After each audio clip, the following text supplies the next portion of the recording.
Right. I will start. Good morning, folks.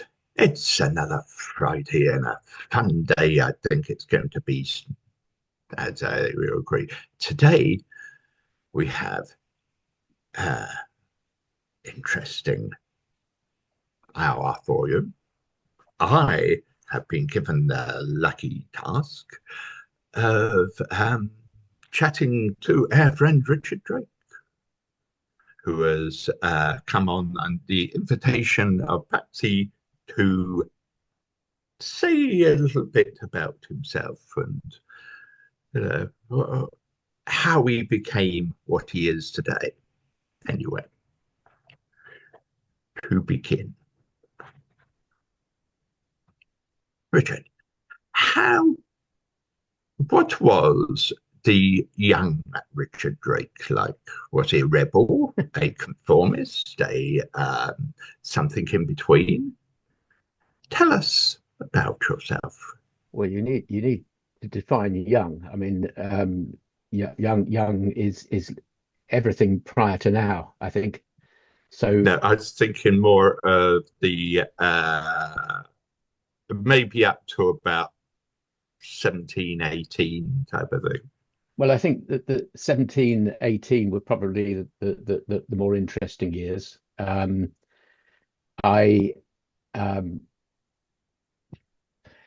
one example is I've often been asked if I've ever been to Glastonbury, and for many years I didn't know. I wasn't sure. I might have been. I knew I'd been to a festival in 1970 down in the southwest of England, and I was living in Hampshire.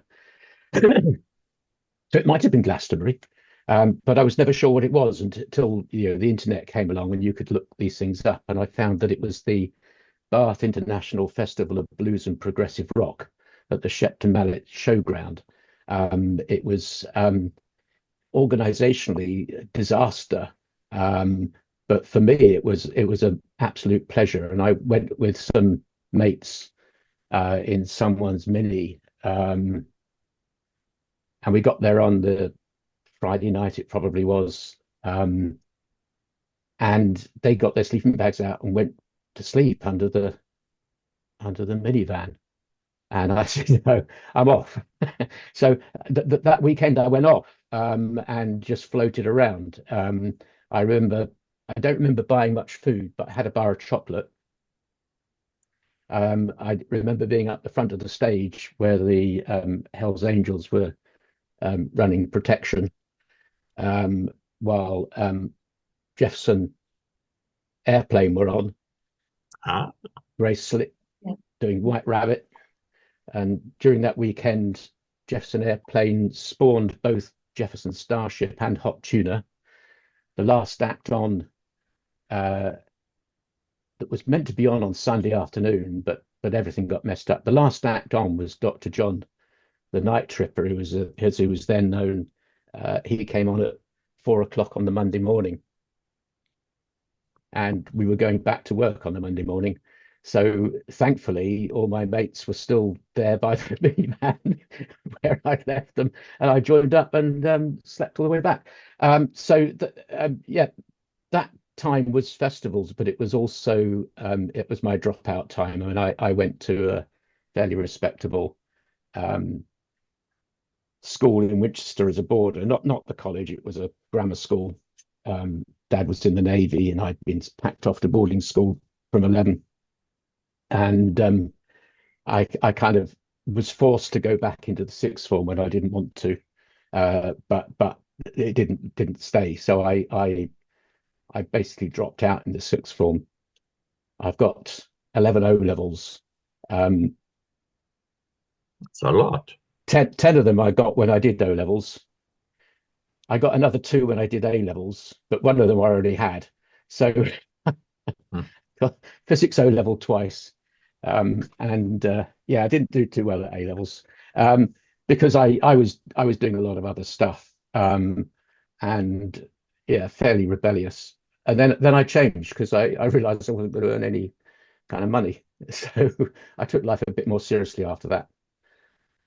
Um, Ah, did you end up in uni? I was offered. I did. I knew I wanted to do business studies, and you needed sponsorship for business studies. You know, the best thing to do. So you had a job at the end of it, and I went to 22 interviews, I think, and got offered about Goodness me. 10 for sponsorship for a degree course. But of course, that was all under the pretense that of my predicted A levels, which I didn't get. So I had to do a quick retrack and ended up doing an HND at Portsmouth Poly. Um, and didn't get sponsorship for that, but it was a sandwich course. And one part of that was with a very dodgy sort of brush manufacturer and hardware goods wholesaler in Fratton. Um, there's a lot of stories there, but I won't go into that. But the second part was working with IBM, who then offered me a job. So I was able to, before I'd finished my course, while still at uni, uh, get a mortgage, buy a house on the back of a job offer from IBM. Uh, and I was there for 20 years, being, reasonably good boy. Um, but I couldn't quite conform. The beard, um,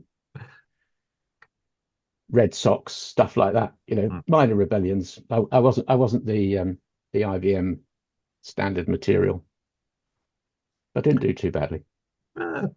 Seems you've done rather well in that respect. Going back slightly because I am asking these questions, I can go back and ask things like that. You said you saw Jefferson Starship. Was Grace Slick doing White Rabbit? Oh yes, absolutely. Yeah. That's the most fantastic Yeah. track I think I've heard Yeah. in those times. Just really, whoa. Well, if you want, I discovered a good film the other night. It's slightly different era, well, quite a different era from White Rabbit, but I thought it was a marvelous film. Alan Rickman. It's 2013 film.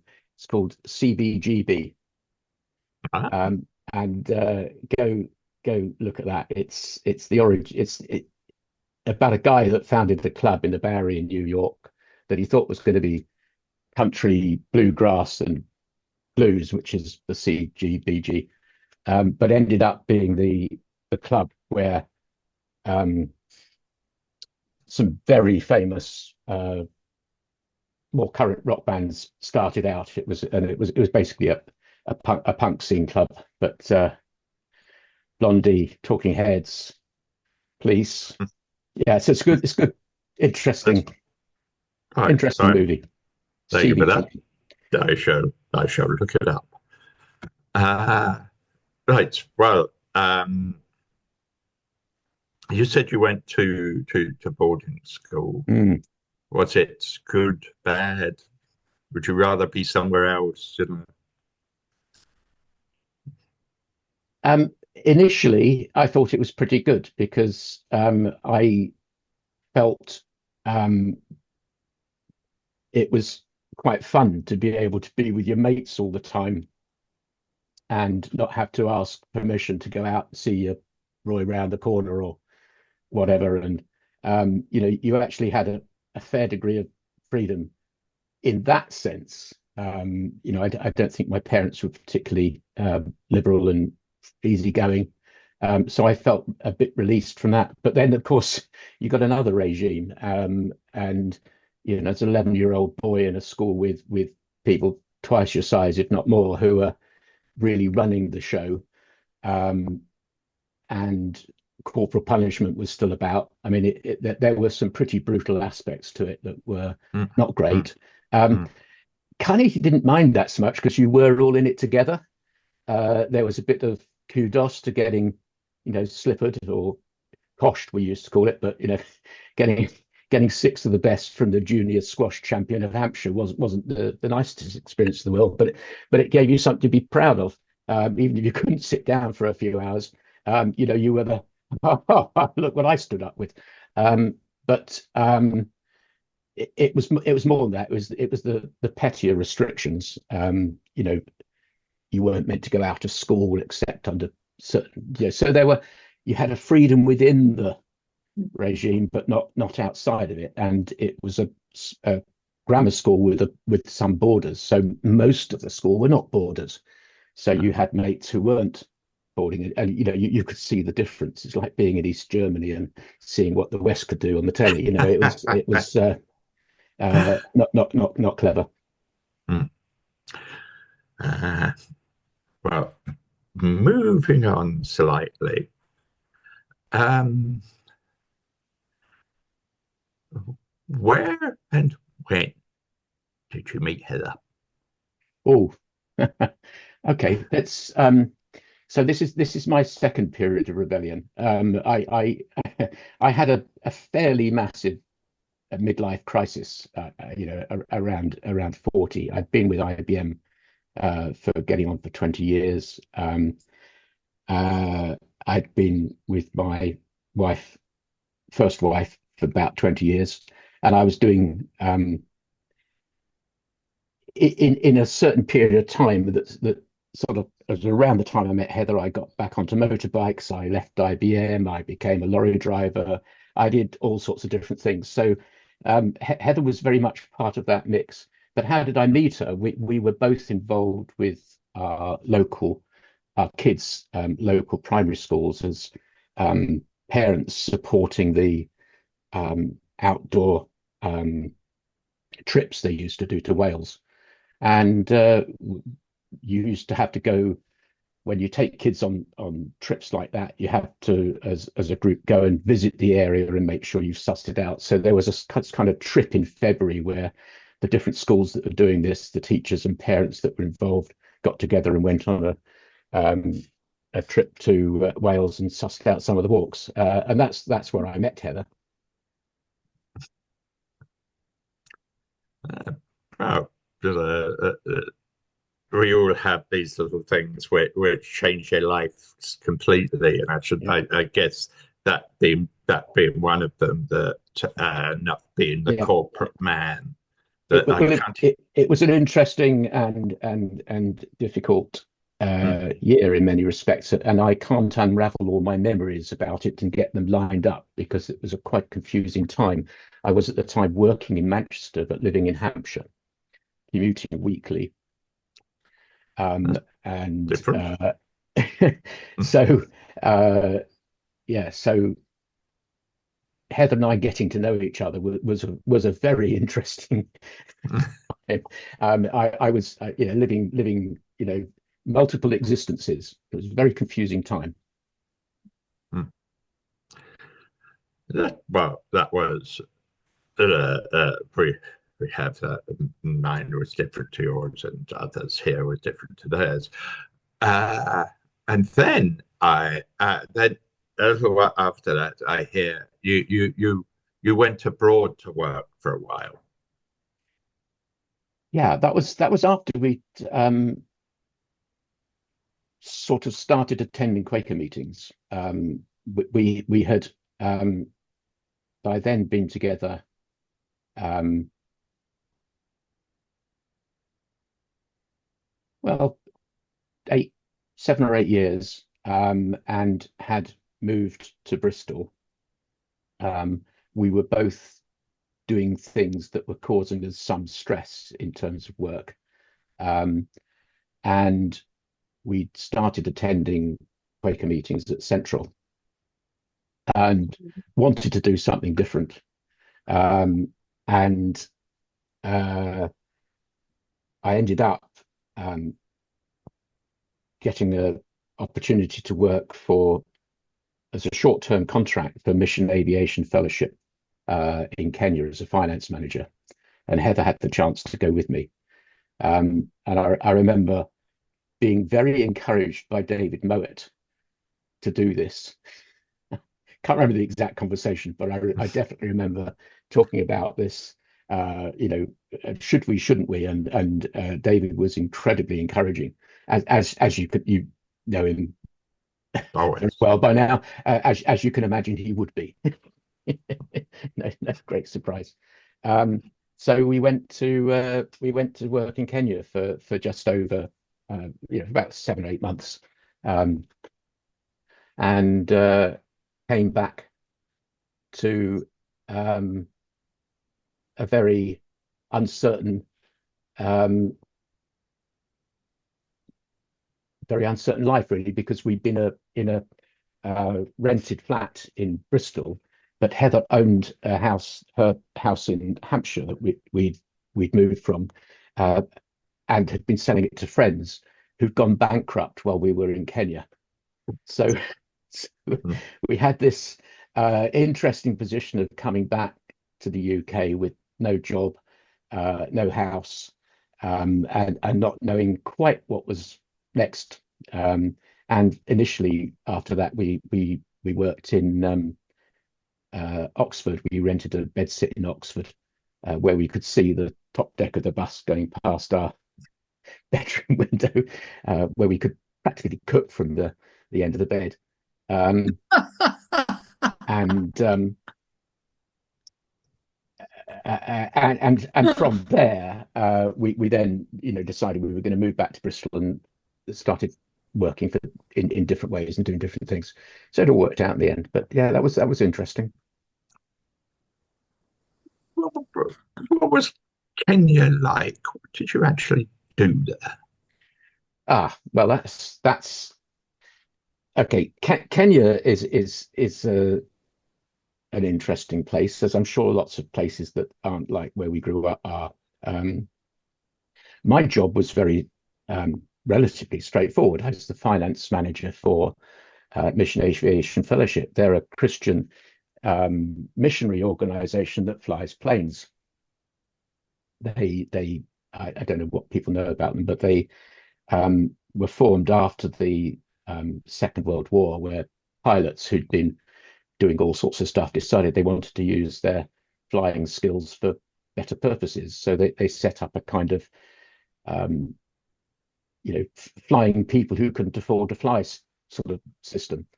But it's, as an organization, um, really quite challenging to work with, when you've got the kind of attitudes and background that I have.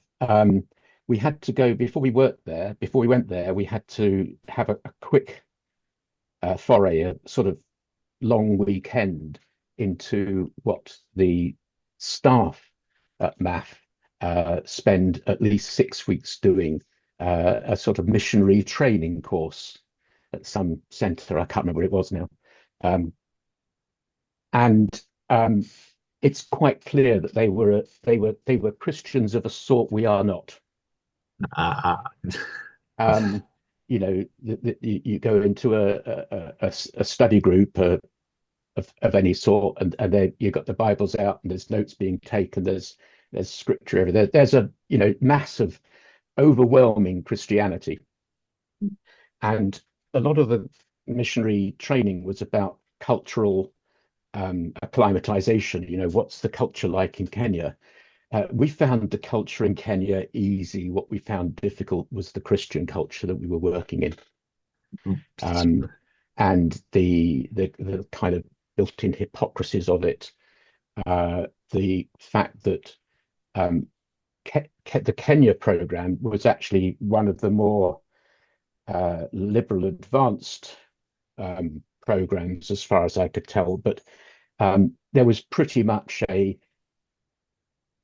managerial staff, white European, and the ground staff in the hangar are local Kenyans.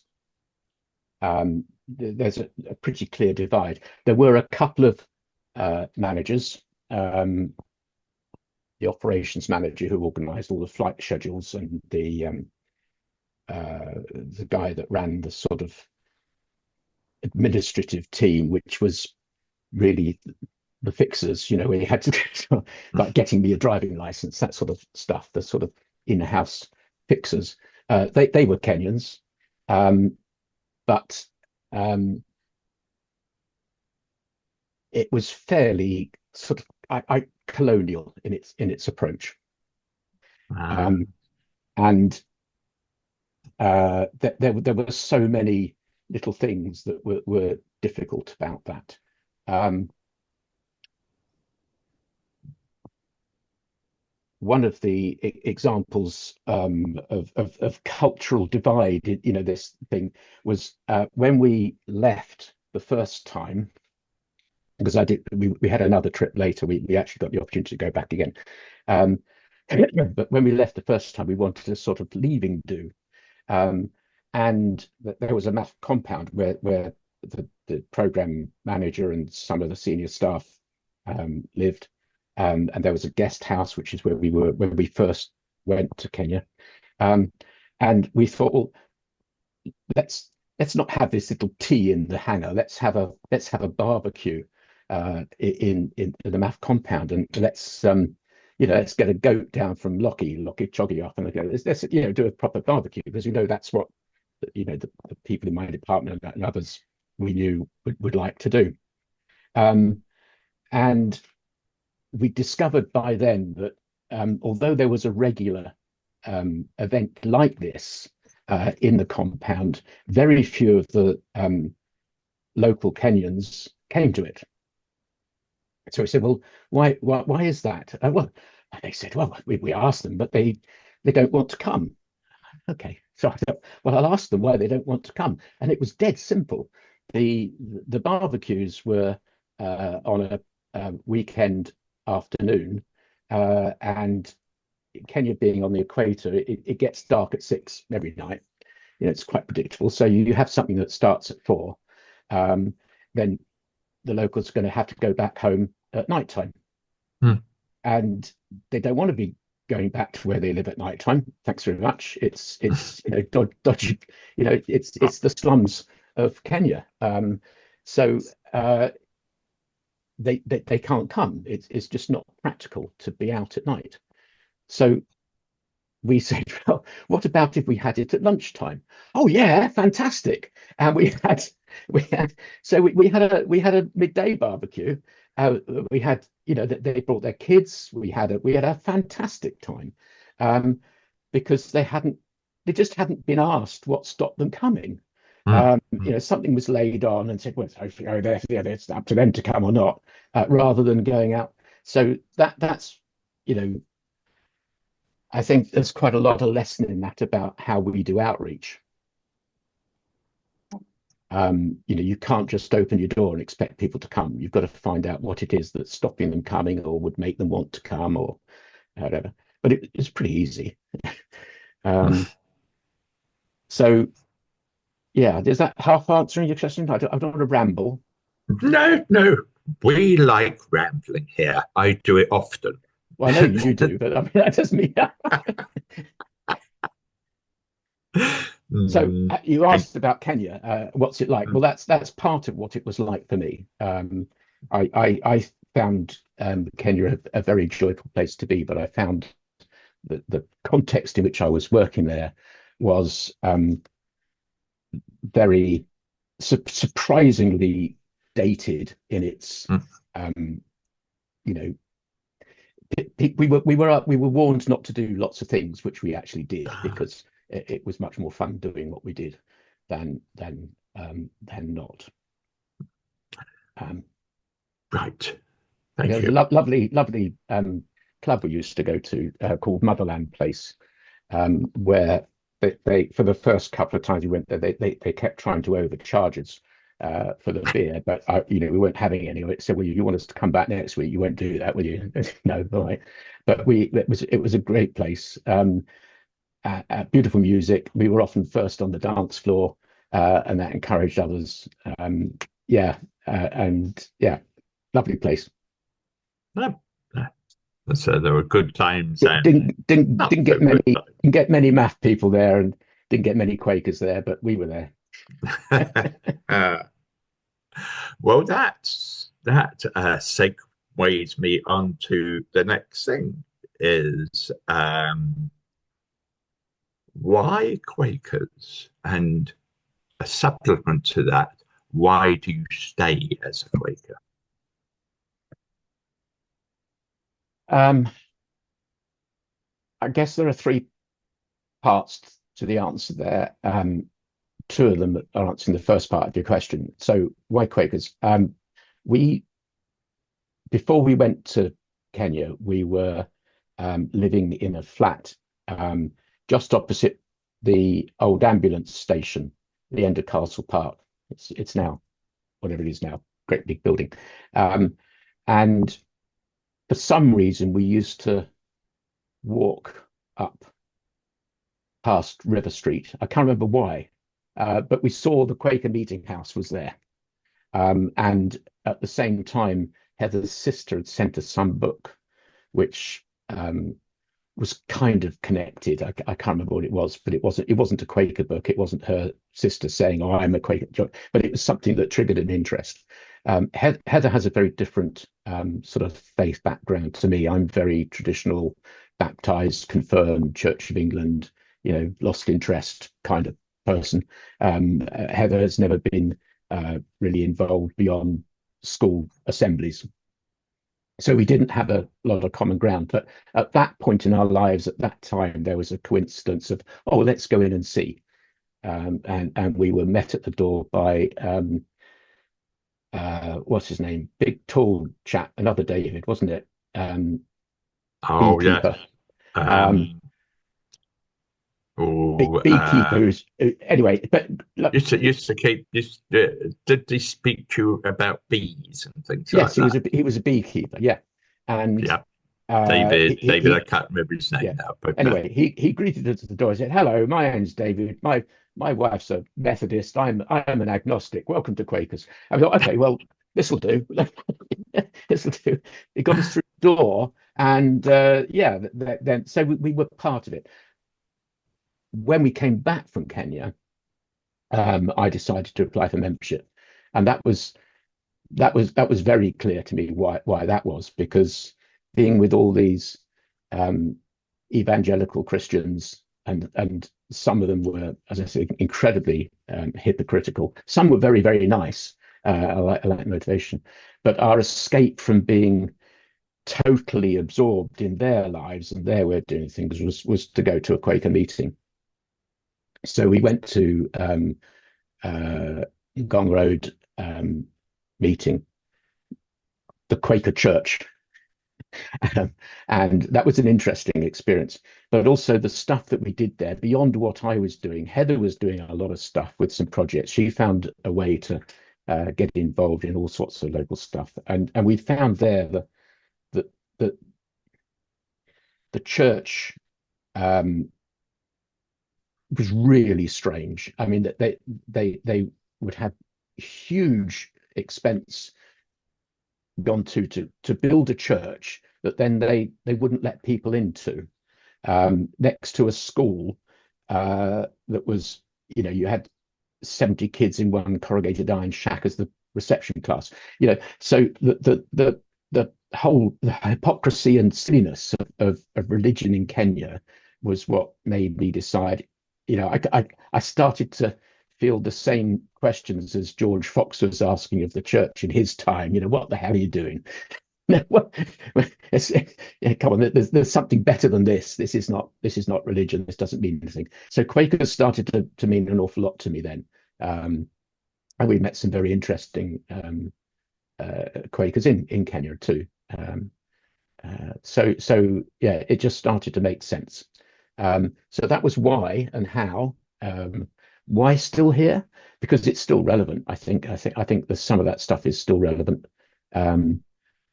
I like the way that we don't just we don't.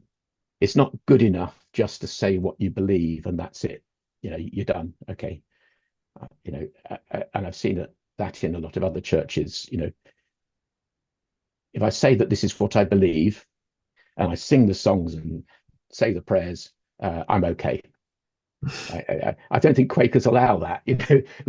We keep challenging. No, it's not what you say you believe or what you say. It's what you do, and how you live your life. That's what's important. And we struggle to do that, right? But at least we've got that practice there. we're getting there. It's not just for Sundays. Quakers aren't just for Sundays. No. So So that that's it. Thank you. That was very very concise and and another thing. Um, you spent quite a lot of you spent I think a few years actually working with St Mungo's. mm, What no, what was that? Can you tell us okay. something about that?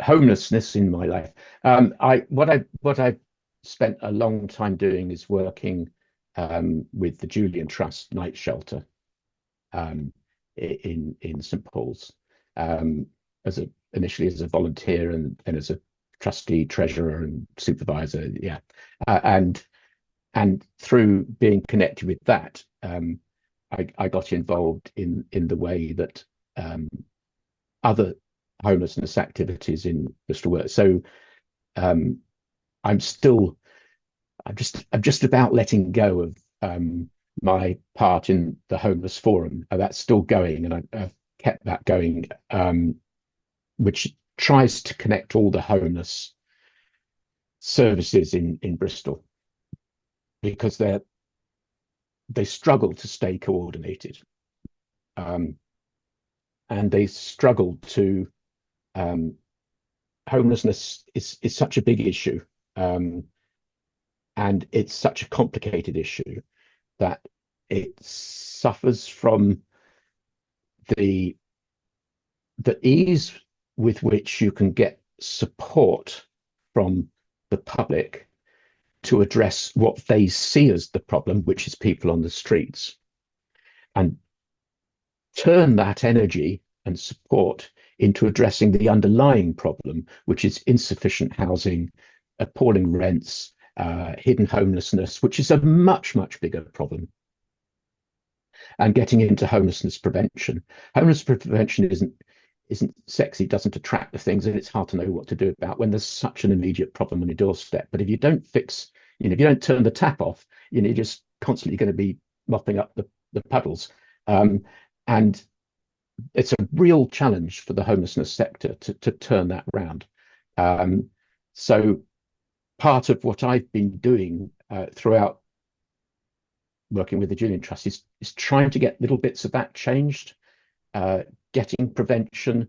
I had was actually quoted at one Parents Force meeting as, that Richard's broken record of, well, we're actually starting to do some prevention now. I mean, it really is, there is a corner starting to turn it, and the only positive aspect I've seen from COVID was the Everyone In initiative, which actually showed people you could do it, showed people it could be done, that you didn't have to, deal with homelessness by just creating more and more shelters where people were in for a night out in the morning. And that sort of led to my work with Housing Justice, which is a homelessness charity that was very active during COVID in setting guidelines for the shelters and working with MHCLG, as it was then and has now become again, I think, the government funders to make that work, to turn what used to be temporary overnight only shelters into projects which can actually work with people, not just overnight, but during the day, to help them find a way back into the housing system. But we're still having great difficulty with prevention work. Housing Justice has at least got a project called, goes under the name of Citadel, which has sprung from something they did in Wales. But Wales as a government decided not to fund shelters because it wasn't helping the underlying problem. And that created the opportunity of Citadel. So this is people who have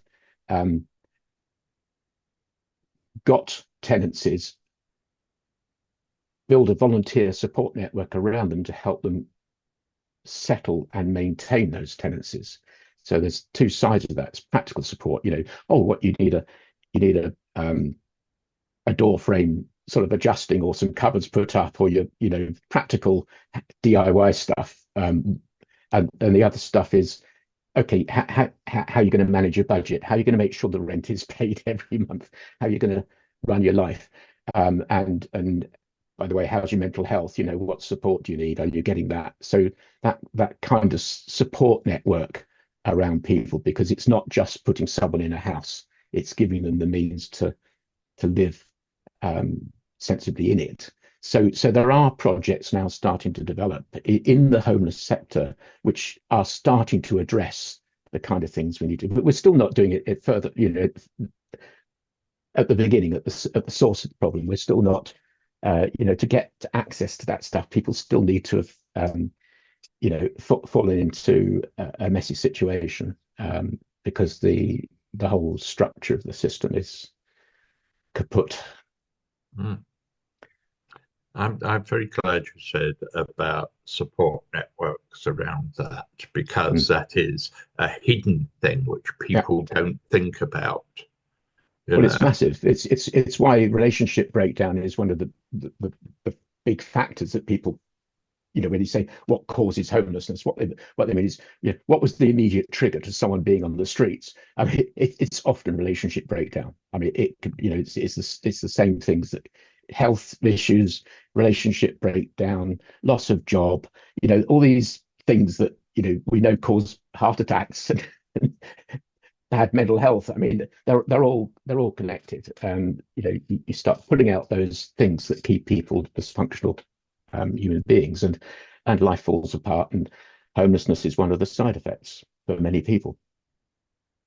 One of the remarkable things I found once, because I, as you know, worked extensively with young people, and there's one lad I was directed to who was, his parents said to him, you have to buy your own, you have to get your own flat or your own home or something like that, And so this young lad did, and spent a lot of his money was spent on paying the mortgage. So he couldn't have any social life whatsoever, because he was paying off this type of thing, until I and a couple of others suggested that he might actually be better off living with other people, other young people, in a kind of a flat type of thing, rather, where he could have some kind of social life as well then. Because his mental health was, just going down the toilet type of thing, the poor lad. But I sorted that one out. And that was one of the hidden things which I've always found. It is not just housing, it's the whole emotional climate around that. So thank you for that. What have we got? Next. Sorry. I will stop talking for a few moments, which you might think I find hard to do. But has anybody else got something they would like to ask Richard? Please.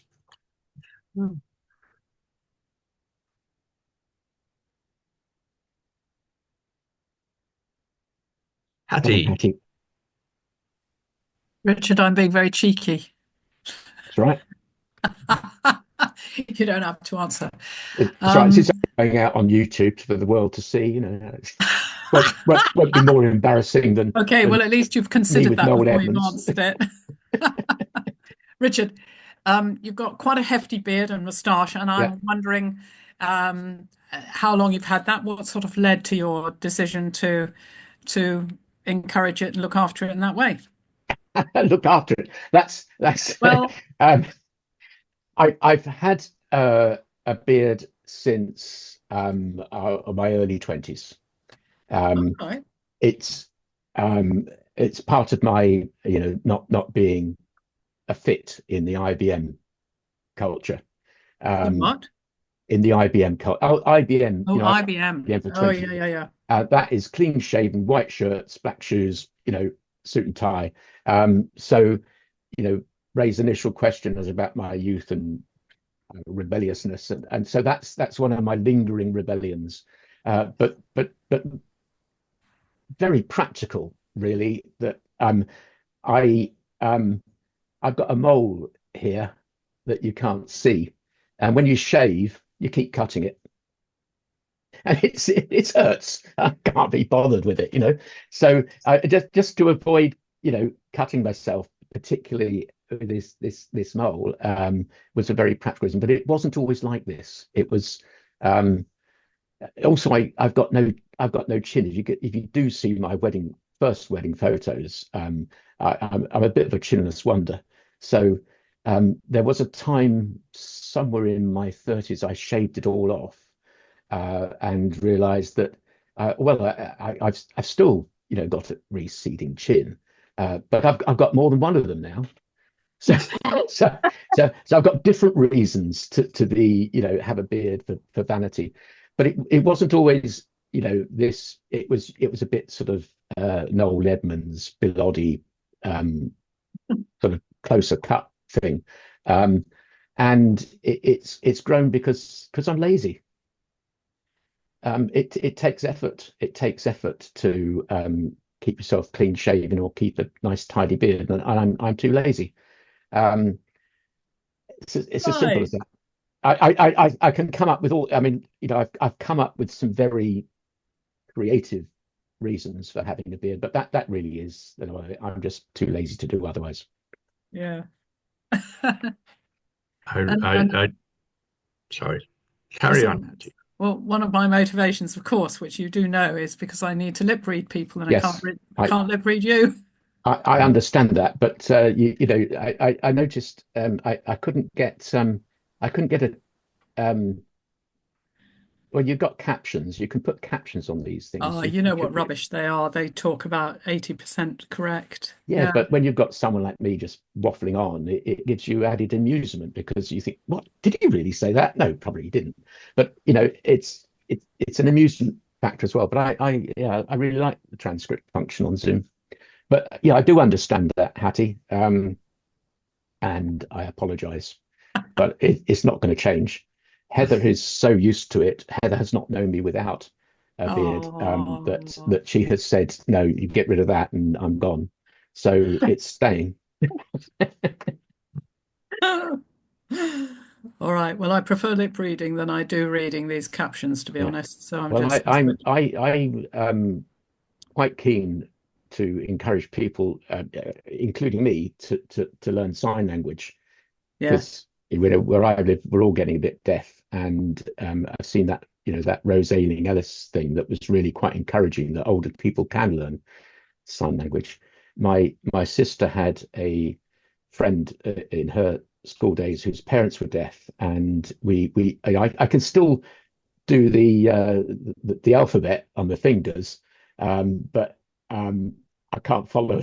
I can't spell that quickly. So I could sit here and spell out the words, but I'm not going to do that. Be tedious. But I tell you, knowing the alphabet is useful, because sometimes one's just getting confused because you can't hear the first letter, especially if it's a word you just don't know, like the name of a place, or the name. This morning for me, it was the name of a festival.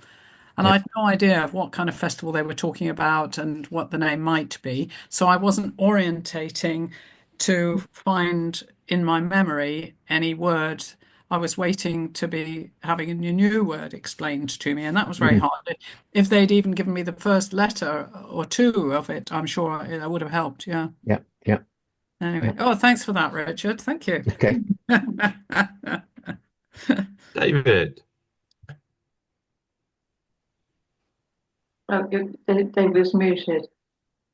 You're muted, David. Yeah, sure. Ray introduced Heather, who I don't know so well. I'm obviously a transformative partnership, so I'm interested in both what is transformership within the partnership and what you do together, and what you find, what you value about your independent side. Interesting. Okay, we were together for 7 years before we got married. And partly that was because we'd messed up the first ones. We're both quite able to say that it's all the other one's fault. You know, my first wife, her first husband. We're quite able to say that. We're not silly, but we also reckon, you can't go through a relationship that's lasted a long time and produce children, and it falls apart without feeling some responsibility. And we do. We felt that, and didn't want to mess it up again. So we took a long time deciding to get married. And the reasons we got married in the end were quite trivial. That there were three fairly trivial reasons that we decided to actually get married rather than just stay living together. One was that we'd been to another sort of friend's wedding, and we thought, this isn't this isn't much fun. We could do better than this. I mean, it was, it just wasn't a great party. The second one was that Heather's father's funeral was actually an occasion where you realize that all these people getting together, they don't have a reason to get together unless something sad has happened. So let's have something not so sad. And the other one was Heather's son Max doing Spanish at school. He came back one day and said, look, I found it difficult at school today because we were asked to say who lives in our house. And I'm not going to attempt the Spanish of it because I wouldn't remember it well. But he said, I had to say, well, there's me, my three brothers, my mum, and this other man. so I'm the other hombre. Okay, so those were the sort of trivial things that we discussed, but the other one was it coincided with us leaving Hampshire, her youngest kid going off to uni, us moving from Hampshire to Bristol. It just seemed like a good point in life to sort of have that party that everyone could come to, and say goodbye to Hampshire and hello to Bristol. So it was getting married was part of that, but that's not really what you asked. You asked what was transformative about the relationship, but I think we spent 7 years talking about our relationship with the background and history of knowing what had gone wrong. So when we both got married the first time around, we didn't have that kind of discussion. We were too young. We didn't know. And I got married almost straight after leaving college. I was a dad at 25. Heather was similar, and we weren't mature enough to have that kind of conversation about relationships. We didn't even know who we were, let alone how we get on with someone else. So maturity has a lot to do with it working the second time around. Reflectiveness about what we're good and bad at was a lot to do with it. But mostly it was to do with supporting each other in what we felt was important, rather than trying to change or feel being changed by the other person. We were both happy with who we were when we got together in our early 40s. In our 20s, and we didn't really know how to do that. So maturity, talking to each other, being reflective, I think was the transformative. And yes, we do have a lot we like to do together. I mean, we have lots in common. We have lots of shared values, and in particular, we like to dance. I think dancing is, partner dancing is something quite special to us. I make the reckless assumption that you are a grandfather. Oh, several times over. And do you enjoy it? Yeah, there are aspects I enjoy. We've got between us, we've got 7 kids, who the eldest is now 50. They're all over 40. Only 3 of them own their own houses. All sorts. There's a real mix in the 7 kids. Amongst the 7 kids, we have 6 grandchildren. They range from just about starting school age to 25 this year. So, it's very hard to talk about it. They're all different. The relationships are different. The time we have to spend with them is different. One of the grandchildren is here in Bristol, and other one's in Cardiff. My grandchildren are all over in Hampshire and Dorset. We have different relationships with them in different ways, but it's nice. So I thoroughly recommend it, but I can understand I can understand how peaceful life must be if you don't have that. I remember when I was at Redland meeting, and you were at Redland meeting as well, and this new young couple came with their small children, and one of them looked at you and whispered to his sister, "It's Father Christmas." Yep, yeah, I've had that on buses. Yeah, but I've done my Father Christmas stints. I used to do the Father Christmas stint at 125, the annual party they had for the women they work with and their children. So I've dressed up in red, whitened my beard a bit, because it's not white enough. It's not really proper Father Christmas beard, is it really? But Yeah, I have to whiten it up. Yeah, of course. Ho ho ho. Ho bling ho. Yeah, so because I am that type of person, I will tell you a story of a friend of mine who was a Father Christmas in one of the big London stores when I was living in London. And he met us afterwards in the pub. And we said, how's it going, Chris? And he said, bloody horrible. And we said, he said, when I first started, they gave me this. And he had a big can of deodorant. And he said, occasionally I have to spray certain areas of my body because the children get overexcited. Yeah. Anyway, after that, questions, friends? Any more? Go on, Angela. Yeah, I'm sorry, I had to miss part of it because I had someone working in the garden. You mentioned motorbikes earlier on. I grew up with a dad who was motorbike mad and have a hatred of motorbikes. But tell me about your interest in motorbikes.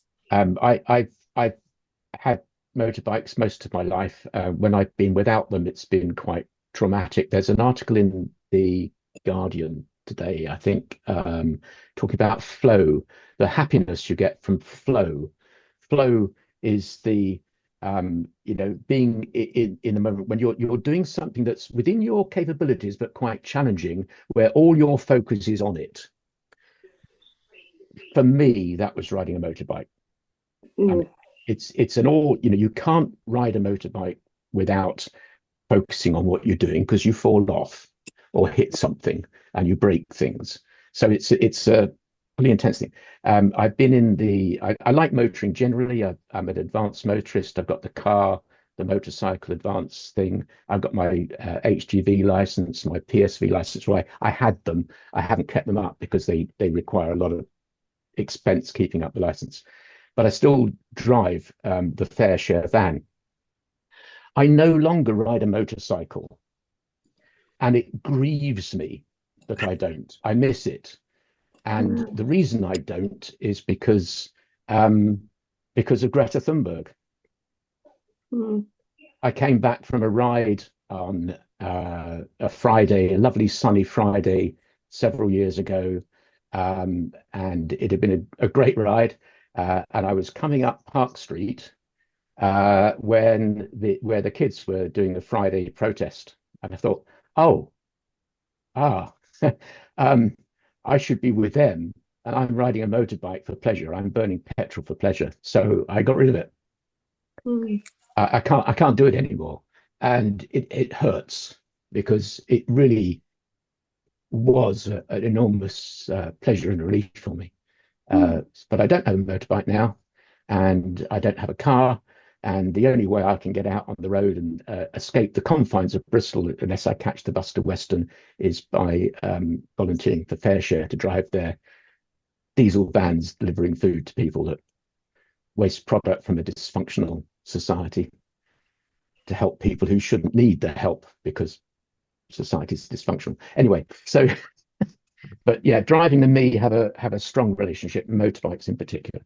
My dad designed motorbike engines for what was called grass track racing. He was very good at it. You know, in the motorbike museum in the Midlands somewhere, there's his bikes. Well, that's a very, very strange kind of motorcycling, that where you're always on a lean and you've got one foot on the ground and you're in a well, I think with my dad it was the designing the engine, the ultimate speed, and I grew up with, you know, listening to 12,000 clearance and this and that. And I'd only got to see a motorbike when I was a toddler, and I would scream the place out. I hated the smell of the smoke. I hated the noise. I didn't like to be anywhere near motorbikes. Well, you haven't found a cycling a substitute? No, I do cycling, but it's just not the same. I mean, it's God, your legs have to work so hard on a cycle, even with the battery. It's almost one of the pleasures of motorcycling is almost replicated by cycling. Now there are good bus lanes, cycle lanes up Park Row. I mean, it's quite a pleasure cycling past the BRI. Without being held up by cars now, and you know, so that's fun. You used to get a bit of that on a motorbike, but no, it's not nearly the same thing. I was going to ask whether there are other things that that you like doing when you're kind of off duty, as it were, because Quakers tend to be on duty practically all the time. Well, we've covered music and dancing. We're going out tonight to see Grace Petrie at Trinity, by the way. Grace Petrie, look her up. Very interesting sort of folk music, I guess, but in the rebellious style. She's gay, and but doesn't hold back. So it's not, you know, it's good folk music. So look her up. Yeah, music, the ability to dance to music, reading. We like to read. We ran a library for the homeless for many years, and that reminded me how much of a reader I used to be and how much I don't now. So reading is something I never seem to have enough time to do, but have to consciously make the effort to have a go at. Thoroughly recommend all the books by Mick Heron on the slow horses books. It's been a series on the telly, but the books are fantastic. If you like tongue-in-cheek spy stuff, you know, great.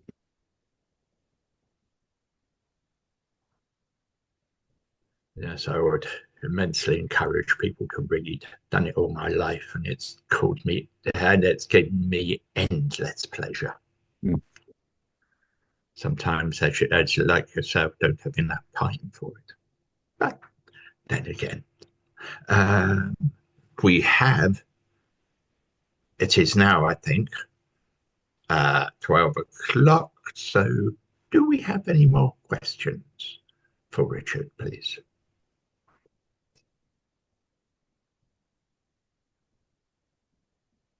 No. Right there. Well, thank you for turning up. It has been a pleasure as usual. And as I say to everybody every time, do tell other people we're here. We finish at the end of this month for a Christmas, a summer break, and back in September. But next week we have an interesting something for you. It's by a man who I've never heard of, called Dan Tagg, Tagg, and he's calling his talk a memorial, the Fanny Quaker Reputations.